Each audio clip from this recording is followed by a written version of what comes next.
Hello, my name is James Ritson and I am the product expert for Affinity Photo. I'm going to show you some various post-production techniques for low-light imagery.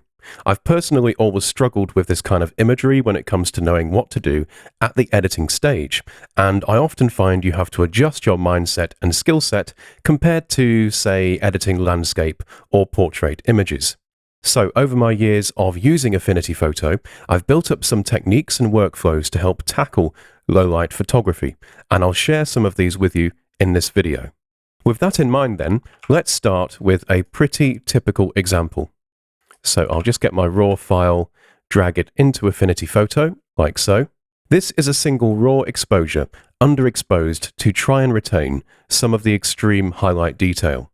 Now, there's a little technique I like to use with tricky imagery like this, where the dynamic range is quite challenging to shape tonally.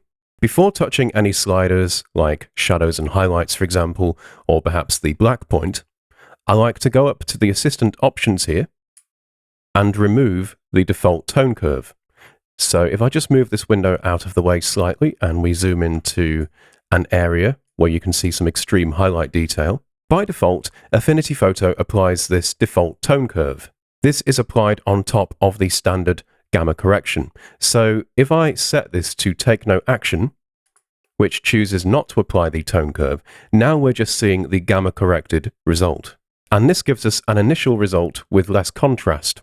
Now, we still have some blown out highlights to contend with, but this makes our lives a bit easier at the start. So my first port of call here is to enable shadows and highlights and just bring the highlights slider down. Now, we want to be careful with this. We want to reduce it, but not so much that the detail becomes flat and almost milky. If we think about it, we still want highlight detail to appear perceptively bright in the image. So sometimes we can take this too far. What I'll do then is just move the highlight slider until we get to a point where we're not blowing out or overexposing any of that nice highlight detail, but equally we're not flattening it out too much either. Now, it's the same with shadows. We want to bring detail away from total black, but not so much that the image ends up looking tonally compressed. That just makes it more difficult to work with the tones and maintain a natural contrast to the scene. So instead, I'll bring shadows right down, just so that we're giving them a tiny bit of a boost, rather than flattening the image out completely. And I'm going to leave it there for the actual raw development. My method of working is to be as non-destructive as possible. So I'm going to do all of the major work in the main photo persona with layers. So I'll click Develop up here. And now we've moved from the Develop persona, where we develop our raw files, to the main photo persona. So in the photo persona, we've got all of our major tools on the left-hand side here, various menu options like adjustment layers, filter layers, and of course, on the right-hand side, we have the all-important layers panel. So we have our tonally flat image. It's time to go to work. Before we do, however, I will just click the layer menu option here and switch my thumbnails across to a medium size, just out of personal preference. Now, the first step we will take is create a selection from our background pixel layer based on luminosity. So to do this on Mac, we hold Option, Command, and then click the layer. And on Windows, you would hold Control, Alt, and click the layer. So with our luminosity selection, what we can now do is quickly add a curves adjustment. I prefer to use keyboard shortcuts wherever possible. So for me, that's Command M on Mac or Control M on Windows. Having added this curves adjustment, it is now masked to that luminosity selection, so we can safely deselect using Command D on Mac or Control D on Windows. Then on the actual curves adjustment itself, I'm just going to draw out a quick curve that intensifies some of the brighter highlight tones in the image and just gives us slightly more contrast. We're only affecting luminosity though, and not the color data or color information. So the result ends up looking quite subtle, but also quite natural. Now let's move on to brushwork. This is kind of a secret weapon for when it comes to editing low-light imagery. So to give you a quick example, I will first create a pixel layer. Now again, because I like to use keyboard shortcuts, rather than using the Add Pixel Layer option down here, I prefer to use Shift-Command-N on Mac, and that would be Shift-Control-N on Windows. Let's just rename this layer to Brushwork. Then we want to set the pixel layer's blend mode to Overlay, and for the opacity, we'll try a value of around 30%. Then we want to select the paintbrush tool from the left-hand side here, increase the brush width using the right square bracket key, and then also take the hardness down here to 0% for a nice soft-edged brush. So what we can now do is, across on the color panel, switch over to white for our active color, and just quickly paint into the foreground like so. Now you could think of this as non-destructive dodging and burning, but I find that a bit reductive. The great thing about using the paintbrush tool with a pixel layer is that you can experiment with the blend mode, and you can also use color as well. So we will explore this a bit further in the second image example that I will be showing you. Now, let's say I wanted to also brighten up the building here. I have a little bit of a problem because I don't want to bleed over into the sky, as this will obviously look quite terrible. Okay, so I will undo that, and instead what we need to do is create a mask for this brushwork pixel layer. Now to do that, we need to select the background pixel layer, that's the image, and then use the selection brush tool located here. And it's easier to create a selection of the sky, so let's just click drag here, then click drag here. Then once we have that selection, we can go to Select and Invert Pixel Selection, or like me, if you prefer to use keyboard shortcuts, that's Shift-Command-I on Mac or Shift-Control-I on Windows. At this point, we have some detail on the building here, for example, that hasn't been included in the selection. So to tackle this, we can use Selection Refinement. We can go to Refine on the context toolbar here. Use the right bracket key to increase our brush width.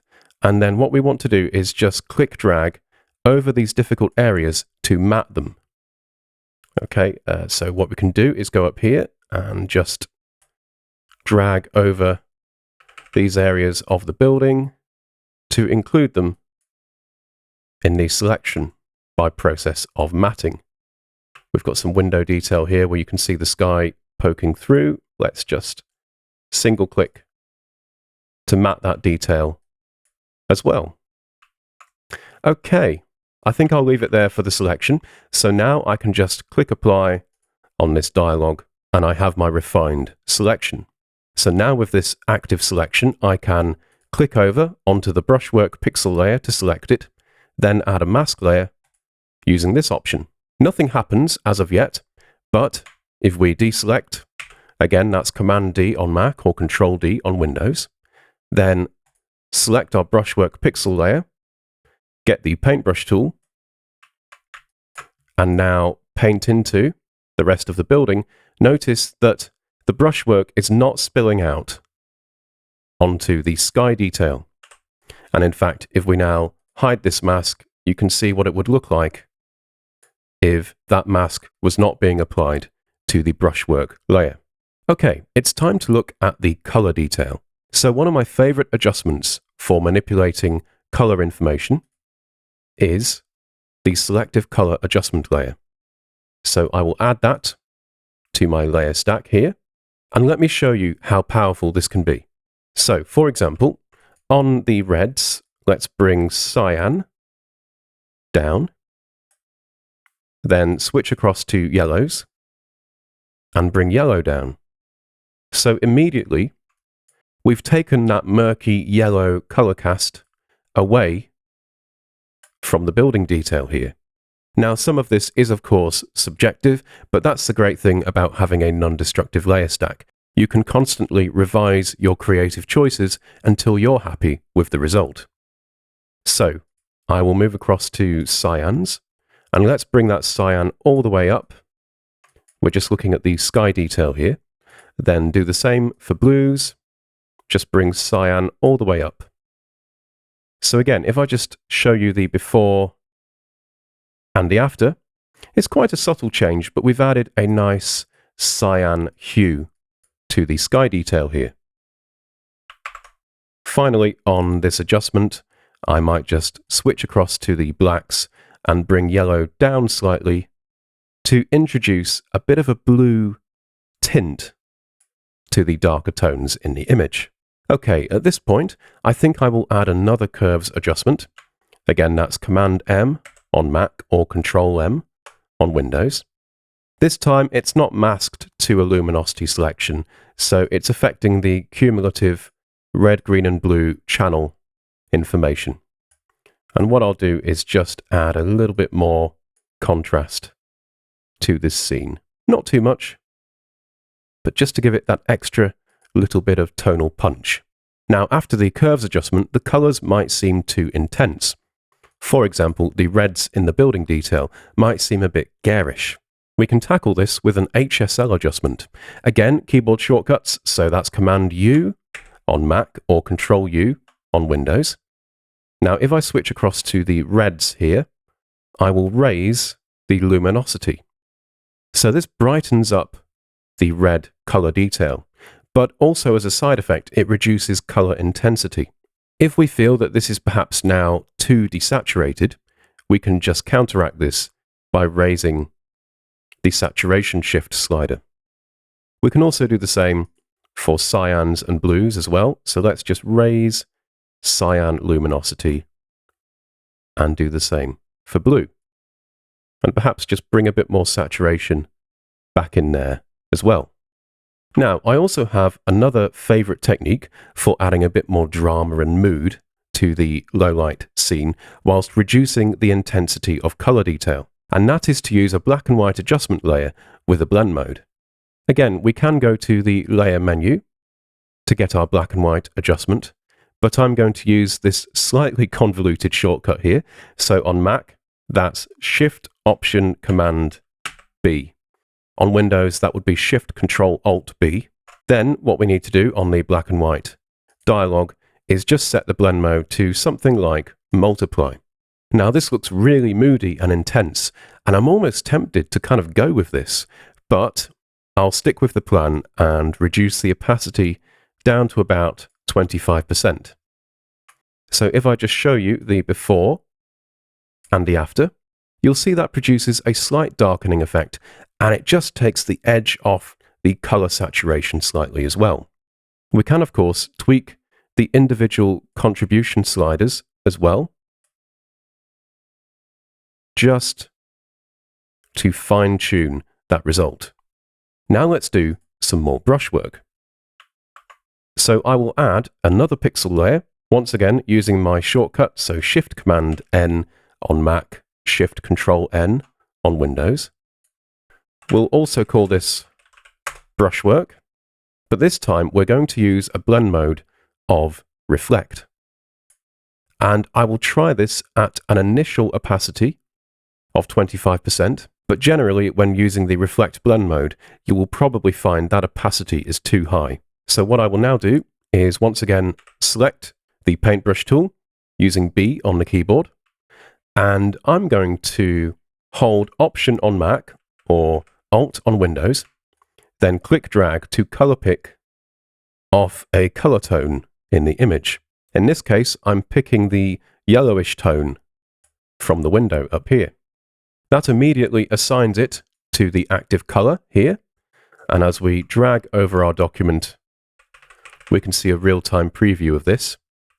So what I will do is just paint into the foreground path leading up to the building here, and of course this is far too strong. That's not a problem. All I need to do is just finish my brushwork and then take the opacity down on that layer. So let's try something like 8%. And again, this is really subtle. There's the before and the after. It just adds a nice bit of enhancement to that path. Here's another really useful technique, and it involves using the divide blend mode.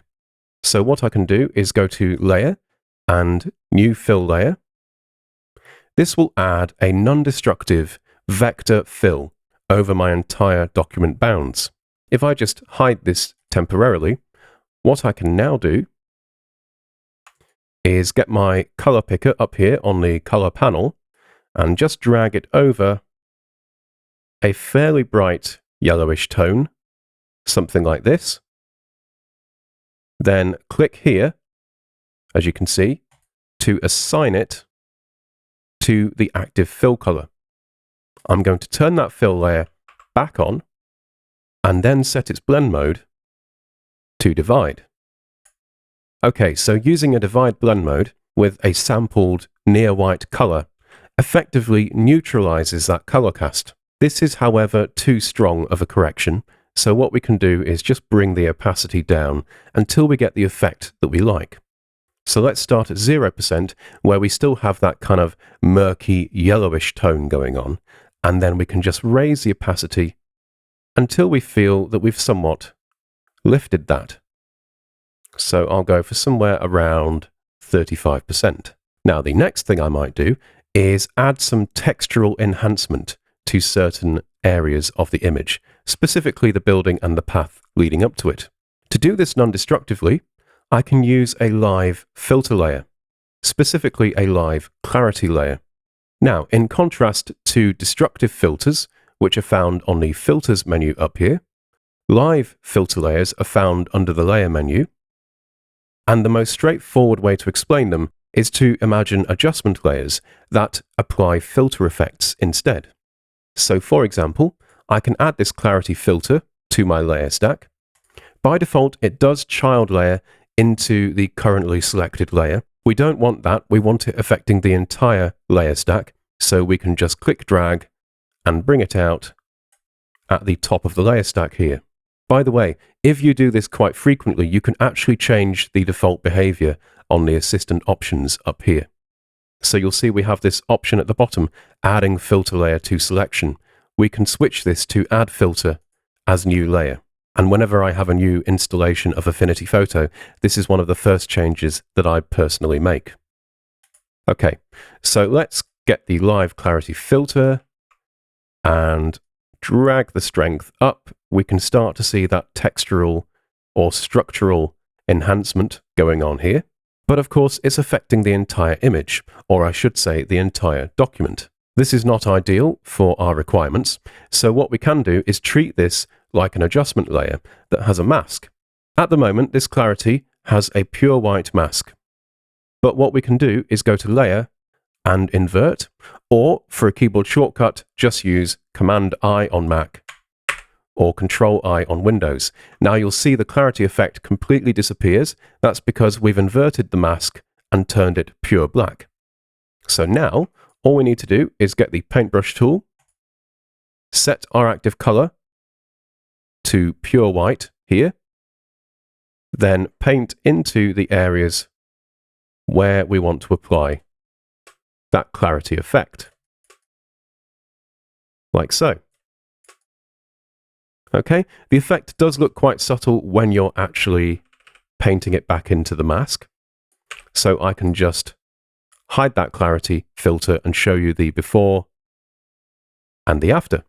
Now, as we're approaching the end of our editing session, we might also want to add some fine detail sharpening, but we might want to just apply it to the foreground detail and not the sky. Because I already have a mask for the foreground detail that I created earlier, what I can quickly do is use Command and click on that mask thumbnail, or Control click on Windows, to reload that mask as a selection. So now, still at the top of the layer stack, I can go to Layer, New Live Filter Layer, Sharpen and Unsharp Mask. That will add a live unsharp mask filter layer at the top of the layer stack. Then I can just deselect again, and let's try a radius of 2 pixels and a factor of 2. So that sharpening effect is now just masked to the foreground detail, which is exactly what we wanted. I do like to use this approach for most of my image editing, especially low light work where you have either had to use long exposures or perhaps boost the ISO, both of which do result in noisier images. So we avoid over-sharpening the sky detail because it will bring out more noise in the sky, which isn't aesthetically pleasing, but there's also a technical consideration. More high-frequency detail is harder to compress. So if my end goal is to have compressed versions of this image on the web, having less noise will make it more efficient to compress. And it will mean that I can achieve a higher quality at smaller file sizes. And of course, the beauty of non-destructive editing is that I can go in and change these settings, even after I've saved my document and reopened it at a later date. For example, I might go in and change the unsharp mask parameters, perhaps for some less aggressive sharpening. I might go over to my brushwork here and experiment with the opacity. I might also experiment with the opacity of the fill layer here as well. Then to round everything off, I tend to do a final brightness and contrast adjustment. And what I like to do is zoom out as I'm making my final tonal changes. Now, the reason I do this is to get an idea of how the image will look when displayed at a smaller size. Simply because if you like to share your work on, say, social media like Twitter and Instagram, or indeed on photo sharing websites, people are rarely going to see a large-scale rendition of your work. I feel it's important to try and find a tonal balance that will catch your viewer's eye, even if they see a thumbnail-sized version of your image. So I just like to adjust my tones until they stand out, even at these smaller sizes.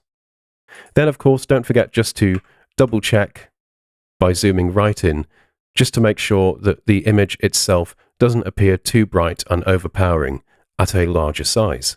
There's no foolproof way of ensuring your image will look exactly as you want it at every different size. So it's about just finding a good balance or compromise. Okay, let's look at another example. So I'll just get my second RAW file, drag that in somewhere over the interface and not the document to ensure it opens as a separate document. Now this image, like the previous one, is underexposed to try and retain some extra highlight detail. So we've still removed the default tone curve. You can see that's set to take no action. So with the tone curve, these tones would appear even darker and have more contrast. So we will start with a flatter result, then just back off the highlights slightly, but not too much. We do have some blown out highlight detail in this image, unfortunately, and we don't want to take the highlights back too far because then we end up with splotchy halo artifacts around the edges of the highlights here. So let's go for something like this. And as with the previous image, we will push the shadow tones up. Again, not too much, as we don't want to flatten the image out completely and lose contrast altogether. So now I will click Develop and move to the photo persona. Quickly to begin with, we are going to do some non-destructive inpainting. Okay, we've got this bit of the building over here, and we've got the crane here that I want to remove. So, to do this non-destructively, rather than modifying the original background pixel information, we can create a new pixel layer, again, either using the option on the Layers panel here, or by using the shortcut Shift-Command-N on Mac, or Shift-Control-N on Windows. Let's call this Inpainting. Then we want to long click into the Retouching Tools flyout here and select the Inpainting brush tool. With this tool selected on the context toolbar, we want to set the sampler to current layer and below. So now, if I just paint into the area I want to remove, and then just go over any areas that haven't quite been removed correctly the first time, they will be removed, but the result will be put on a separate layer. So we can achieve this completely non-destructively by putting the result on a separate pixel layer. And that just gives us the flexibility if we want to go back at a later date and revise the inpainting.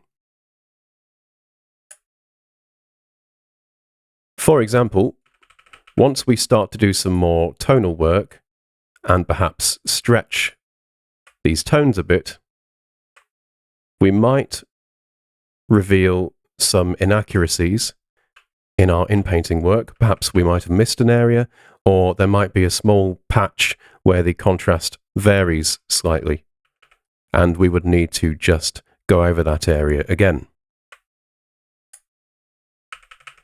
Okay, so we just have this little section here to remove, and for now at least that result looks good enough. Although I might just go over this area again, just being a bit of a perfectionist about it.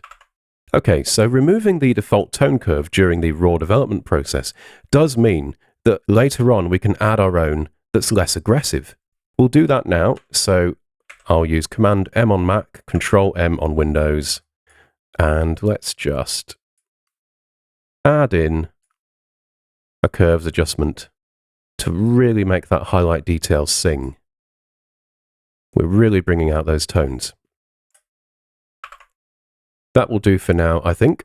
So it's time to move on to the brushwork, like we did with the previous image. I will add a new pixel layer. Just call this brushwork, set the blend mode to overlay, and we'll try an opacity of around 30%. Okay, useful little tip here. I'm using the opacity slider for the purposes of this demonstration, but if you prefer to be more accurate with your values, you can simply type in the opacity that you want instead. For example, if I wanted 10%, I would just type 1 on the keyboard, and that will change the opacity of whichever layer you currently have selected. So I could type 3 to get to 30%. Or if I wanted a value in between multiples of 10, I could type 2 keys in quick succession. For example, 3.5 for 35% opacity. Let's go with that. So I will use B for the paintbrush tool, increase my brush width, and I just want to set my active color to white. Now here's another useful keyboard shortcut. You can toggle between the two colors in your palette here, known as the primary and secondary, by using X on the keyboard. So now we are set to white. And I'm just going to quickly paint into the foreground area here. Then I will toggle across to black using X, and I just want to paint into some of the background building detail here to darken it. So just with a little bit of brushwork on a pixel layer, we can shape the lighting in the image and control where we want to draw the viewer's attention to. Previously, you'll remember that I said we could call this non-destructive dodging and burning, but I find that a bit reductive. Now here's why. So if I create a new pixel layer, let's call this color work, then I'll set an overlay blend mode and change the opacity to 50%. I can get my paintbrush tool, Option or Alt click and drag to color pick off the yellowy orange tone here, and then paint into areas of the foreground here to really enhance the color. Let's just move the green slider here slightly, and perhaps the blue slider as well, for more of a red tone. And now we can just stamp into these areas to enhance them as well. Then I might color pick off a blue here and just enhance some of the brighter tones as well. At this point, I might want to experiment with the opacity of this layer, but here's just something that can catch you out. If you have a brush tool currently active, like the paintbrush tool, and you use number keys to set the opacity, you'll notice it hasn't changed the opacity on the actual layer. That's because it changes the opacity up here of the actual brush. So I will type 0 to reset that to 100, and then I need to move away from a brush-based tool. The easiest way to do this is to use H to switch to the View tool, and then I can type a different opacity for this layer. So for example, 3 for 30%, or maybe I'll try 4 for 40%. Now we're not done yet with the brushwork. Let's create another pixel layer. We'll just name this Reflect Color. Then we will set the blend mode of this layer to Reflect and set the opacity down low, so maybe something like 25%. B for the paintbrush tool, and we will color pick off an existing orange-red tone here, and then just paint into these areas further to enhance them even more. Let's do the same for the blues, so color pick off a nice bright blue here, and then just paint into these areas. Alright, so let's just shift-click and select these 3 pixel layers. So this is all the brushwork that we've done so far. Hide them so that we can see the before and the after. So that's quite a dramatic enhancement that we've achieved so far. Now at this point, I might try another curves adjustment. I'll just bring those tones up like so. There we go. So that's really intensifying those highlight tones now. And then we'll just keep another node down here to make sure we don't lift the darker tones too much and reduce the contrast. It's time to make the colors really pop. And like we did with the previous image, we will use a selective color adjustment. So let's move across to reds, bring the cyan all the way down, then across to yellows, and bring the yellow slider down slightly as well, just to take away some of that murky yellow from the overall color contribution. Now this is going to have more of a subtle effect, but across on cyans, we can just raise the cyan contribution, perhaps bring magenta up as well, and bring yellow all the way down for more of a crystalline, pure blue look to the blue tones and the cyans. So again, we'll do the same over on blues, bring the cyan up and yellow down.